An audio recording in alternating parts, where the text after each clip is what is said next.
I've reviewed a ton of 1440p HDR monitors ranging from the worst trash you can imagine all the way to a diamond in the rough. So today, let's throw together a tier list, and we're actually gonna go ahead and start off with a OLED monitor that I think a lot of people are gonna like, and that's the Alienware AW2725DF. Now, this monitor is a 1440p quantum dot OLED 360Hz 27-inch display, and I think that this is an absolutely fantastic monitor. When it comes to the actual motion response time and input lag, this is one of the fastest displays you can possibly get, and thanks to it being an OLED monitor, it gets that per pixel local dimming, meaning that in dark scenes at least, it is an excellent HDR monitor. However, when it comes to, say, something like a bright scene, it can fall a little bit short. So there's a lot going for this one,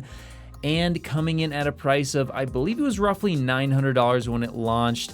It is pretty pricey, but since it is so good compared to the other ones that I've reviewed today, I'm actually gonna go ahead and drop this one into A tier. Now, of course, this list will be my own personal bias, so please do let me know in the comments below if you disagree with anything that I say in this video, and put your own tier list in the comments below as well. And also, I will have every single one of these monitors in the description below as an affiliate link, so be sure to use that if you're interested in picking any of these up. But now let's go ahead and move on to, honestly, one of my favorite HDR monitors out there, and that's the KTC M27T20. And I gotta be honest, guys, this is a fantastic monitor for the money. Now, this is also a 27-inch monitor, and this one is actually HDR 1000, whereas the Alienware is HDR 400 True Black, which means this will get much brighter. However, it won't have the best black levels as you do see on an OLED monitor. No, this is mini LED, so it can give you that near perfect black, but it's not gonna happen as often or as detailed as it is on OLED. And because it only has around 576 local dimming zones, it is gonna have some inverse dimming problems. And I know what you're thinking, hey, mini LED, it's got a matte screen on it, whereas this one has a glossy screen. Surely this is gonna be C or D tier. Why would this be one of your favorites? I'll tell you why. Not only does it get really, really bright, not only does it have a regular RGB subpixel layout leading to crisper text, but also this thing can come in oftentimes for less than $300. So I gotta at least put this into B tier. It could easily be A tier just based on its price alone. When you're picking this thing up for like $290 or less, that is insane. If you're looking to get into HDR gaming on a budget, this is the monitor I recommend. Please, for the love of God, do not buy anything else, as far as I'm aware, at least right now, for around that $300 price point. This is just an insane deal after coupons, which again, I will have linked in the description below as an affiliate link. But now let's move on to the Gigabyte FO27Q3. I recently reviewed this. It's almost identical to the Alienware. However, with this one, not only do I think it looks better, but on top of that, it comes in at a cheaper price, and it does have the feature to shrink the screen to a smaller resolution while retaining that native look to it and not stretching the pixels. So I think for competitive gaming, this could actually be the preferred option, especially considering I believe it comes in at around, I think it was $750 or maybe $800, whereas this one was $900. So it's cheaper. I think some of the features are gonna be very sought after. I think it also has the KVM as well. And so for that reason, I'm actually gonna throw this one into S tier. It also has that quantum dot OLED glossy finish, which is possibly one of the best finishes you can get for clarity and vibrancy if you're in a dark environment. If you got the lights on, they light up magenta, and it might not be a great option for you if you're unwilling to turn your lights off. But in any case, let's move on to another one. This one I think is gonna be controversial, but I'm gonna slot this one in right under the Alienware AW2725DF.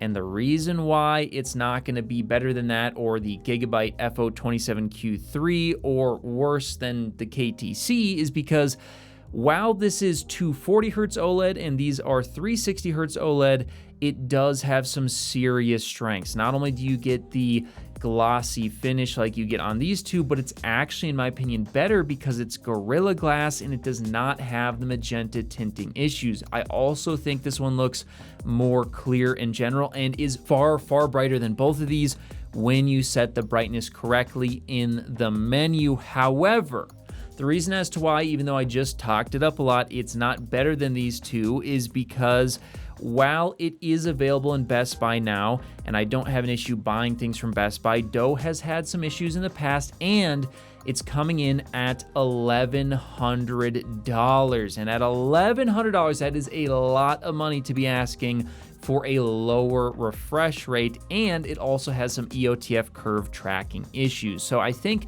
if the price drops on this and they correct those EOTF problems, which they told me they are, this could easily be top of S tier.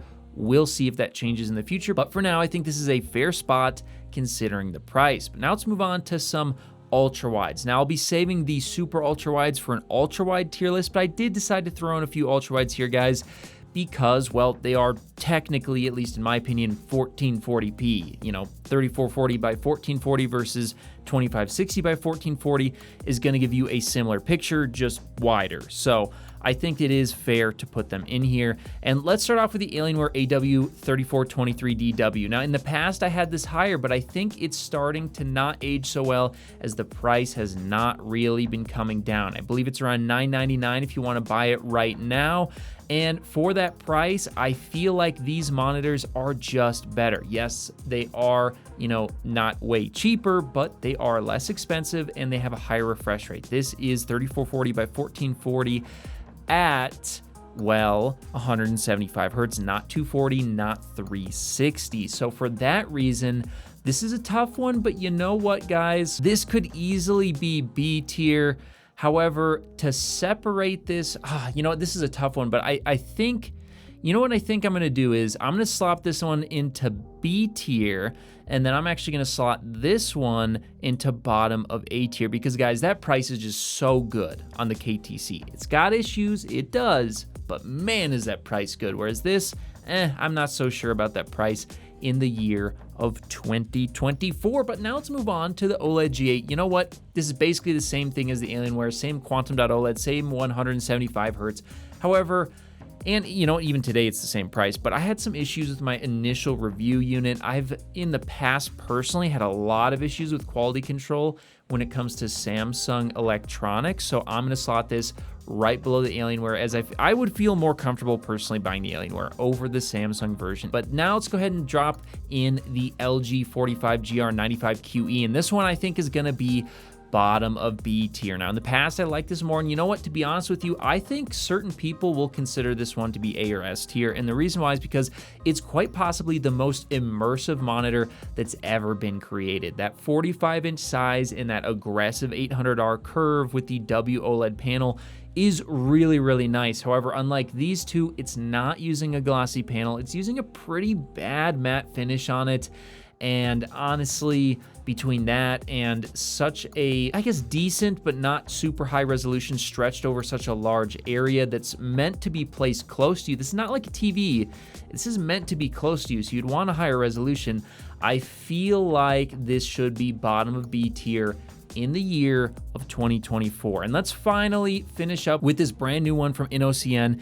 This is the only one out of all of these monitors that I have not released a full review on. Now, I started doing a review on this and I actually canceled the review, and the reason why, or at least for now, and the reason why I've canceled it for now is because even though this has, I believe, around 2,000 local dimming zones and in theory should be better than the KTC, it has a lot of things that are really, really good about it.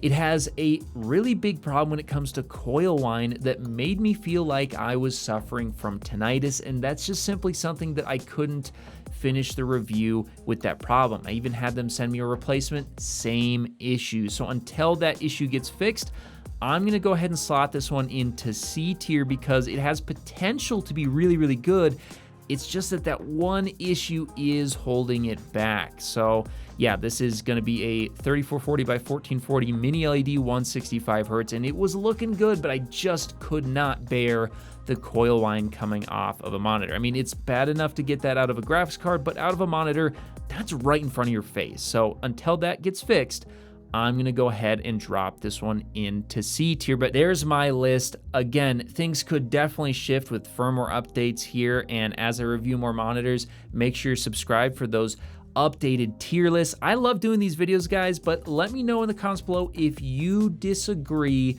Put in the comments where you think each one of these should actually be, or if I missed one, let me know as well, and share this with your friends if they're interested in monitors, especially picking up a 1440p one, as hopefully this helps make their buying decision. And again, affiliate links in the description if you're interested in picking any of these up. But I'll see you guys in the next one, which should hopefully be the dedicated ultra-wide tier list. Whether you're looking to connect a new console, gaming PC, or just need a fast and reliable HDMI cable to connect over long distances, Rupro has you covered with their certified 8K HDMI 2.1 fiber optic cable, available in sizes of up to 50 feet and can deliver a perfect full 48 gigabits per second connection over distances other cables could only dream of reaching. And with 48 gigabits per second of bandwidth, it can easily drive 8K 60 FPS or 4K 144 FPS 10-bit HDR video through its ultra-thin, flexible, and durable housing, and it even supports ER. So if you're in the market for a cable that can drive a beautiful new TV or monitor, be sure to check out Rupro on Amazon today.